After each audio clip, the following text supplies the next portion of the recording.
spectacle of roundups, the Justice Department quietly let the suspects go, one by one. A year later, the families would learn that only 6 of the original detainees were still in custody, and none had been charged with any terrorist act. The FBI continuously was changing agents who were on the investigation. I mean, when you're trying to connect the dots, you need continuity. Journalist Gail Sheehy spent months with the 4 widows. I mean, they wanted to find that more was done and was going to be done, but they kept finding that less was being done. We printed articles, copied them. By November, it had become the sense among most 9/11 families that an independent investigation would be necessary to do what the Justice Department and the news media seemed unwilling to do. We felt that the country was at risk from terrorists and from incompetence, and maybe worse.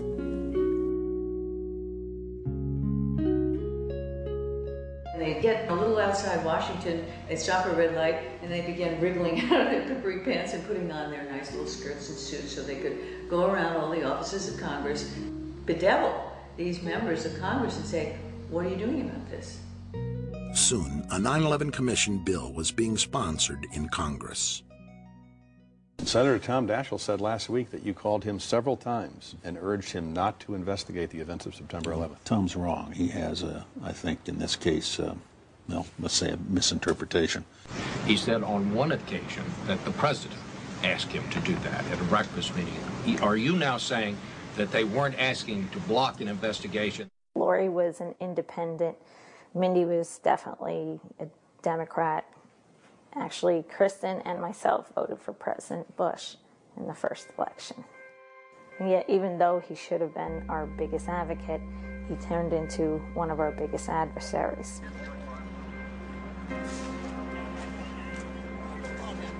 We still don't know what happened in those buildings. The Jersey widows were not the only ones seeking answers and becoming frustrated.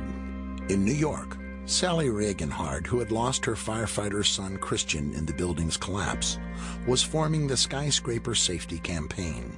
The 911 emergency tapes and recordings, plus 500 interviews done with the fire department right after 9/11. All that material has been withheld from the public. Sally partnered with widow Monica Gabrielle, who lost her husband Richard at the World Trade Center. Why did the buildings fall? How could skyscrapers just like crumble to the ground in 10 seconds?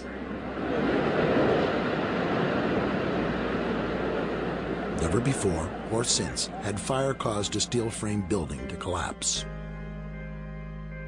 World Trade Center Building Number 7, never hit by an airplane, also collapsed that evening.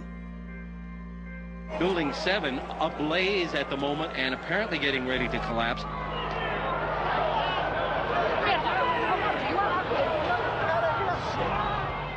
The largest structural collapse in world history, the largest loss of life on American soil since the Civil War, and not one governmental or elected official wanted to know why and how this happened.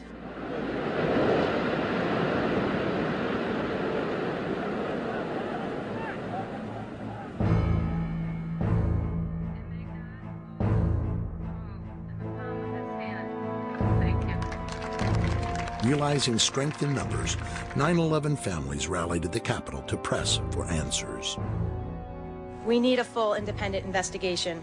We must ask the tough questions and seek out the difficult answers. We must, as a country, grow and be made stronger and safer by the bitter lessons learned on September 11th. We are asking you, America, to stand behind us. Please. I was terrified to talk in front of anybody. This is not something that any one of us had ever done before. The rally united once isolated families. Bob McIlvaine, who lost his son Bobby, came from Philadelphia to join the group. Being down Philly, it's like you're out of the loop. I was floundering by myself, just talking to people, trying to find anyone. That was the first time we all got together in a new direction to push for the commission. Sharing many of the same questions and concerns, a coalition of family members began to take form. Its goal, a formal investigation. Call your congressman. Tell them that you want to be safe. An investigation must not interfere with the ongoing efforts to prevent the next attack. Frustrated with the attitude of the White House and seeming lack of interest from the public, the family members began actively seeking support from the news media. And given the persistence of the media's focus on pain and suffering, it was not difficult for the Jersey widows to get their attention. You know, it was my private pain and my private story, and I really did not want to share that. But we made a conscious decision that we would start to say to them, okay, well, I will tell you about me personally if you talk about the fact that there's not an investigation. I'm joined right now by 4 women who lost their husbands in the attacks. Kristen Breitweiser is one of 4 New Jersey widows who lost. These women banded together after their husbands were killed, and now they're leading a campaign to find out exactly how did 9/11 happen. And finally, the media began to report on our activities, not just the activities of the administration. Look forward to the president and the vice president going to both come in there. To go on any show is not easy, but you needed the public pressure in order to make anything happen in Washington. I mean, they need huge public pressure to move them. President Bush signed legislation today creating an independent commission to investigate the September 11th attack on America. Buckling under pressure, the White House was finally agreeing to a deal. But in a stunning series of revelations, it soon appeared that the White House was stacking the odds against an investigation it had not wanted in the first place.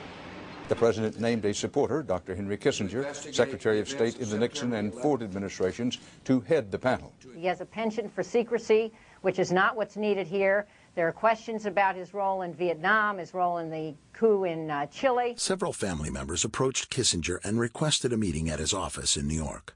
Prior to the meeting, Kristen Breitweiser conducted a thorough investigation of Kissinger's potential conflicts of interest.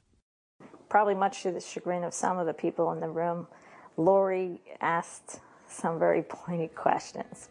Would you have any Saudi American clients that you would like to tell us about? And he was very uncomfortable, kind of twisting and turning on the couch. And then she asked whether he had any clients by the name of Bin Laden. And he just about fell off his couch. Former Secretary of State Henry Kissinger stepped down from the position Friday. We thought the meeting went well. I wouldn't want to be in the way of some of these families. I mean, they're... Kissinger was soon replaced by Tom Keene, a former New Jersey governor, and former Congressman Lee Hamilton, who had chaired the House Intelligence Committee. The remaining 8 commissioners were all former D.C. insiders and lawyers, evenly split between Republicans and Democrats. Remember, in the 90s, they spent $100 million investigating Clinton's sexual exploits. $100 million. And they first allocated only $3 million to investigate the murder of 3,000 people. The budget was eventually raised to $14 million, but the investigation was also given less time than they had wanted, a year and a half. To monitor the commission, leading victim relatives established the Family Steering Committee.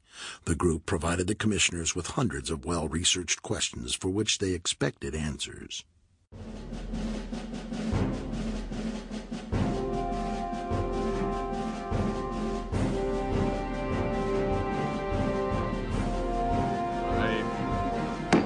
That's the official start of our first public hearing of what is going to be an extraordinarily difficult and important job. In March of 2003, 441 days after the attacks, the official investigation began in New York. Mindy Kleinberg from September 11th Advocates. On the morning of September 11th, my 3-year-old son Sam and I walked Jacob 10 and Lauren 7 to the bus stop at about 8:40 a.m. Brad was 24 years old and the oldest of our 3 sons. Family Steering Committee members were among the first to testify before the commission. Hey Mom, it's Brad.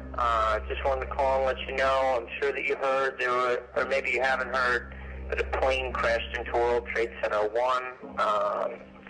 We're fine. We're in World Trade Center 2. I'm obviously alive and well over here, but